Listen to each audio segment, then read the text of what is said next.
Hey foodies, welcome to liveloveloverecipes.com. இன்றைக்கி நம்ம சேனலில் நம்ம பார்க்க போகிற ரெசிபி என்னன்னு பார்த்தீங்கன்னா சூப்பரான எக் கட்லெட் கறி. இது தோசைக்கு, சப்பாத்திக்கு, ரைஸுக்கு, பூரிக்கு, அது மட்டும் இல்லாமல் ஆப்பம் இடியாப்பமுக்கு கூட ரொம்ப டேஸ்டியாக இருக்கும், பர்ஃபெக்டாக மேட்ச் ஆகும். வாங்க இது எப்படி செய்யலான்றதை பார்க்கலாம். ஃபர்ஸ்ட் இந்த கிரேவிக்கு நம்ம ஒரு பவுலில் ஒரு 4 முட்டையை பிரேக் ஓப்பன் பண்ணி ஆட் பண்ணிக்கலாம். இப்போது 4 முட்டையை ஆட் பண்ணதுக்கப்புறமா இதில் தேவையான அளவுக்கு சால்ட் ஆட் பண்ணிக்கோங்க. 1/4 டீஸ்பூன் அளவுக்கு மஞ்சள் தூள் ஆட் பண்ணிக்கோங்க. ஒரு 1 டீஸ்பூன் அளவுக்கு Kashmiri red chilli powder add பண்ணிக்கோங்க.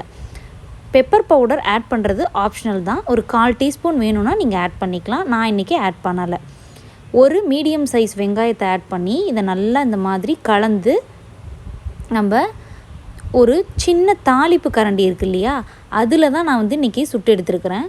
கொஞ்சம் மெலிசாக ஆம்லெட்ஸாக ரெடி பண்ணி வச்சுக்கிட்டிங்க அப்படின்னா நம்மளுக்கு கிரேவியில் போடுறதுக்கு கரெக்டாக இருக்கும். இந்த மாதிரி ரெடி பண்ணி எடுத்து வச்சுக்கோங்க. இப்போ பாருங்கள், நான் கொஞ்சமாக சின்னதாக எடுத்து கலந்து வச்சுருக்கேன். இப்போ இந்த மாதிரி ஆம்லெட்ஸு எல்லாத்தையுமே ரெடி பண்ணி வச்சுக்கலாம். இந்த மாதிரி எனக்கு கிட்டத்தட்ட ஒரு 4 ஆம்லெட்ஸ் கிடச்சிது.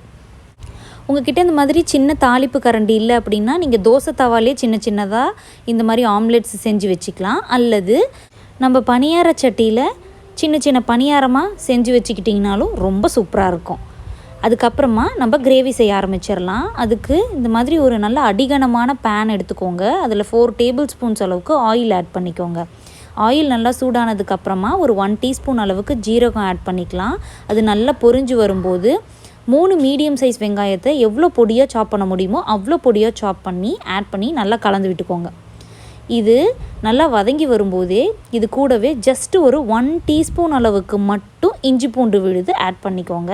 ஆட் பண்ணிவிட்டு எல்லாத்தையும் நல்லா கலந்து விட்டுருங்க. நிறைய இஞ்சி பூண்டு விழுது ஆட் பண்ணிங்கன்னா அதோட ஸ்மெல் ரொம்ப டாமினண்ட்டாக இருக்கும். அது இந்த கிரேவிக்கு நல்லா இருக்காது. ஜஸ்ட் ஒரு 1 டீஸ்பூன் ஆட் பண்ணிங்கனாலே போதுமானதாக இருக்கும். இப்போது இந்த வெங்காயம்லாம் வதங்கிக்கிட்டு இருக்கும்போதே ஒரு 1/4 டீஸ்பூன் அளவுக்கு மஞ்சள் தூளும் ஒரு 1 டீஸ்பூன் அளவுக்கு காஷ்மீரி ரெட் சில்லி பவுடரும் ஆட் பண்ணி கலந்து விட்டுக்கோங்க. இது ஏன் நம்ம இப்போவே ஆட் பண்ணுறோன்னு பார்த்திங்கன்னா நம்மளோட குழம்புக்கு நல்லா ஒரு டீப்பான ரெட் கலர் கிடைக்கும். அதனால தான் இதை நம்ம இப்போயே ஆட் பண்ணிக்கிறோம். இப்போ நல்லா கலந்து விட்டுருங்க. இது நல்லா வதங்கிட்டே இருக்கும்போது ஒரு 3-4 நிமிஷத்துக்கு அப்புறமா ஒரு 2 தக்காளியை பியூரி பண்ணி அதையும் இதில் ஆட் பண்ணிக்க போகிறோம். ஸோ இப்போ பார்த்திங்கன்னா ஒரு 4-5 நிமிஷத்தில் இது நல்லா வதங்கி வந்துருச்சு. நம்ம வெங்காயம்லாம் நல்லா சுருண்டு வதங்கிருச்சு. இப்போ தக்காளியோட பியூரியை ஆட் பண்ணிவிட்டு இதையும் நல்லா கலந்து விட்டுக்கோங்க. நான் மீடியம் சைஸில் இருக்கிற தக்காளி 2 எடுத்திருக்கேன். இந்த கிரேவி பார்த்திங்க அப்படின்னா குறைஞ்சது ஒரு 3-4 பேர் சாப்பிடலாம். ஸோ அந்தளவுக்கு குவான்டிட்டியில் தான் இன்றைக்கி நான் செஞ்சுருக்கேன். இப்போது நல்லா எண்ணெய் பிரிஞ்சு வருது. இந்த சமயத்தில் நம்ம வீட்டில் அரைச்ச சாம்பார் பவுடர் ஒரு 3 ஸ்பூன்ஸ் அளவுக்கு ஆட் பண்ணியிருக்கேன். இந்த ரெசிபியோட லிங்க்கை கீழே உள்ள டிஸ்கிரிப்ஷன் பாக்ஸில் கொடுக்குறேன். நீங்கள் கண்டிப்பாக போய் செக் பண்ணி பாருங்கள். இப்போ இதில் கிரேவிக்கு தேவையான அளவுக்கு தண்ணி ஆட் பண்ணணும். இந்த கிரேவி நல்லா கொதித்து பச்சை வாடெல்லாம் போய் சைட்ஸில் எண்ணெய் பிரிஞ்சு வரணும். அதுக்கு கொஞ்சம் டைம் எடுக்கும். அதனால் நீங்கள் அதுக்கு தகுந்த மாதிரி தண்ணி ஊற்றிக்கோங்க. தண்ணி ஆட் பண்ணும்போதே ரொம்ப கம்மியாக தண்ணி ஆட் பண்ணிட்டிங்கன்னா கிரேவி ரொம்ப திக்கான மாதிரி ஆகிடும். ஸோ இந்த கிரேவி பார்த்திங்கன்னா கொஞ்சம் வாட்டரியாக இருக்கிற மாதிரி இருந்ததுனா தான் நம்ம ஆம்லெட்ஸ்லாம் ஆட் பண்ணதுக்கப்புறம் கரெக்டாக வரும். இப்போ நான் தேவையான அளவுக்கு சால்ட் ஆட் பண்ணிவிட்டு எல்லாத்தையும் நல்லா ஒரு வாட்டி கலந்து விட்டுட்டேன். இப்போ இந்த கிரேவி நல்லா கொதிக்கிட்டோம். இப்போது இது கொதிச்சிட்டே இருக்கும்போதே நம்ம கொஞ்சமாக கருவேப்பிலையை நறுக்கி ஆட் பண்ணிக்கலாம். நல்ல வாசனை தரும் கருவேப்பிலை. இப்போ பாருங்கள் எந்த அளவுக்கு தண்ணியாக இருக்குதுன்னு பாருங்கள். இது ஒரு 5 to 6 மினிட்ஸ் நல்லா கொதிக்கட்டும். அதுக்கப்புறமா 3 டேபிள் ஸ்பூன் தேங்காயும் 1 டீஸ்பூன் அளவுக்கு சோம்பையும் நல்லா பியூரி பண்ணி வச்சுருக்கேன். அதையும் ஆட் பண்ணிவிட்டு மிக்ஸி அலசி அந்த தண்ணியும் கொஞ்சமாக ஆட் பண்ணி நல்லா கலந்து விட்டுருங்க.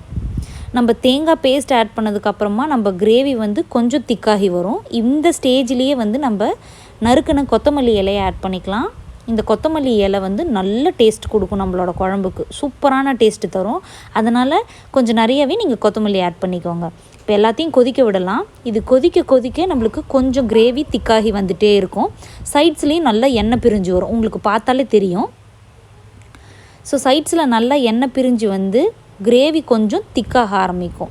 நீங்கள் ஒரு 8 to 10 மினிட்ஸ் இதை ஒரு லோ மீடியம் ஃப்ளேம்லேயே வச்சு கலந்து விட்டு குக் பண்ணிகிட்டே இருங்க. இல்லைனா வெங்காயம்லாம் மட்டும் அப்படியே டெபாசிட் ஆன மாதிரி ஆகிடும். இப்போ சைட்ஸில் நல்லா எண்ணெய் பிரிஞ்சு வந்து குழம்பு கொஞ்சம் திக்கானதுக்கு அப்புறமா நம்ம ரெடி பண்ணி வச்சுருந்தோம் இல்லையா ஆம்லெட்ஸு, அதை இப்போ ஆட் பண்ணிக்க போகிறோம். பாருங்க, எனக்கு கிட்டத்தட்ட 4 ஆம்லெட்ஸ் வந்தது. நீங்கள் பணியாரமாக சுட்டு வச்சுருந்திங்கன்னா அப்படியே ஆட் பண்ணிக்கோங்க. இல்லை பெருசான ஆம்லெட்டாக சுட்டு வச்சுருந்திங்கன்னா அதை கட் பண்ணிவிட்டு ஆட் பண்ணிக்கோங்க. இப்போது ஆம்லெட் ஆட் பண்ணதுக்கப்புறமா கொஞ்சமாக கொத்தமல்லி இலையை தூவி விட்டுட்டு நல்லா கலந்து விட்டுருங்க. ரொம்ப திருப்பி போட்டிங்கன்னா செட் ஆகாது. ஆம்லெட்ஸ் எல்லாம் வந்து தனியாக பிரிஞ்சு போகிறதுக்கான சான்சஸ் இருக்குது. அதனால் லைட்டாக மட்டும் கிளறி விட்டுக்கோங்க. ஆம்லெட்ஸ் ஆட் பண்ணி ஒரு நிமிஷத்தில் கிரேவியை சுவிட்ச் ஆஃப் பண்ணிவிடுங்க. சுவிட்ச் ஆஃப் பண்ணிவிட்டு சூடாக சர்வ் பண்ணிங்க அப்படின்னா செம்ம டேஸ்டியாக இருக்கும். கண்டிப்பாக இந்த ரெசிபி நீங்களும் ட்ரை பண்ணி பார்த்துட்டு எப்படி வந்ததுன்றதை காமெண்ட்ஸில் சொல்லுங்கள். இந்த ரெசிபி உங்களுக்கு பிடிச்சிருந்தது அப்படின்னா மறக்காமல் நம்ம சேனலுக்கு சப்ஸ்கிரைப் பண்ணிக்கோங்க. தேங்க்ஸ் ஃபார் வாட்சிங்.